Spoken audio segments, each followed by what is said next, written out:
Hello, welcome to White Birch Tarot and Astrology. This is a full moon in Pisces reading for the sign of Libra, Sun, Moon, Rising. I also sometimes check my Venus and Mars placement if you know where those are. And right now, there are two, there are two objects in Libra right now. Venus, who rules Libra, the goddess of love and beauty and harmony, and Black Moon Lilith, who is the wild feminine, the kind of the dark. When I say dark, I don't mean evil. I mean just sort of untamable energy, the feminine energy that wants to, you know, be kind of naughty and do what she's not supposed to do and be free. Those are both in Libra. Black Moon Lilith is at 8 degrees and Venus is at 23 degrees. And they are opposite.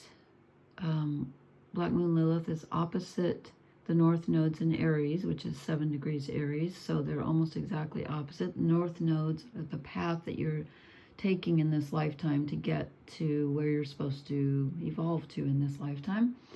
And Venus at 23 degrees of Libra is opposite Chiron, the wounded healer, at 22 degrees of Aries.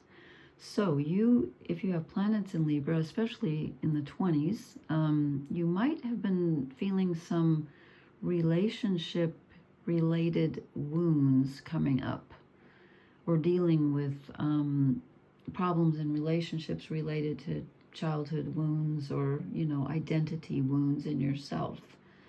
And as I said, we have a full moon in Pisces tonight. Pisces is ruled by Neptune, and the moon is together with Neptune.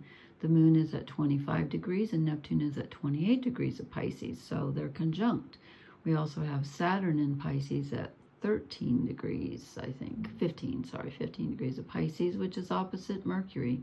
So we have a lot going on, and I was going to do a really longer video about we have a kite formation tonight in the sky with the full moon and the sun and Pluto and Neptune and Uranus, and I think it's too late, so I'm going to finish my sign by sign readings. I'll probably do this tomorrow night. Anyway, so this is these are the cards I pulled for Libra, and the full moon in Pisces is extremely emotional, extremely imaginative, creative, and there can be some illusion too. So you're probably feeling very emotional, and you can't always trust your emotions. They can kind of be, you know, like in the ocean, just be kind of like floating hither and thither. So if you're very emotional tonight, you're not the only one. And I want to thank Dog Star Tarot. She's awesome for giving me the idea of just doing a 3-card pull for each sign tonight. So give her a look. She's good. She's really good.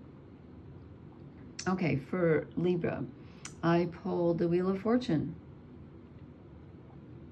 So, with you having the North nodes, oh, you know what? With the North nodes at 7 degrees of Aries, that means the South nodes are 7 degrees of Libra. I forgot that. It doesn't print out on my, I'm going to add that on here. It doesn't print out when you do a printout on this astro.com. It doesn't print the South nodes. So, you have been struggling with old patterns. Okay. And the North and South nodes move backwards. They're retrograde all the time. So even though it's at 7 degrees of Libra, it's been in your sign for a while. They stay about a year and a half in each sign. So it's going to move out. So you've probably been struggling with some old relationship pattern or just old behavior patterns for a while. Okay, that's why this makes sense to me now. We have the Wheel of Fortune. I think this is reflecting the South nodes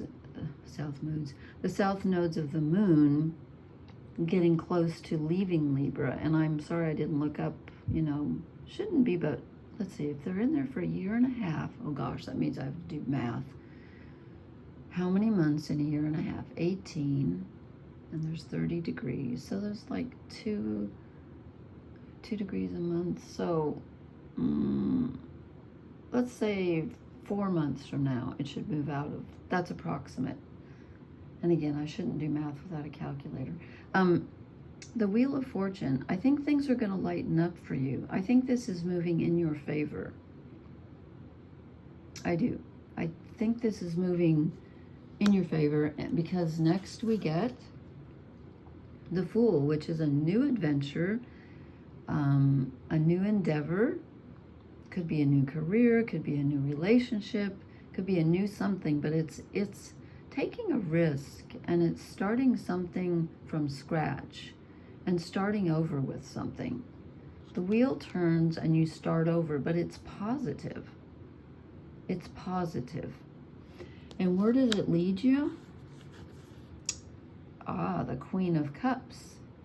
It leads you to emotional satisfaction and being in control of your own emotions, and perhaps in a happy relationship.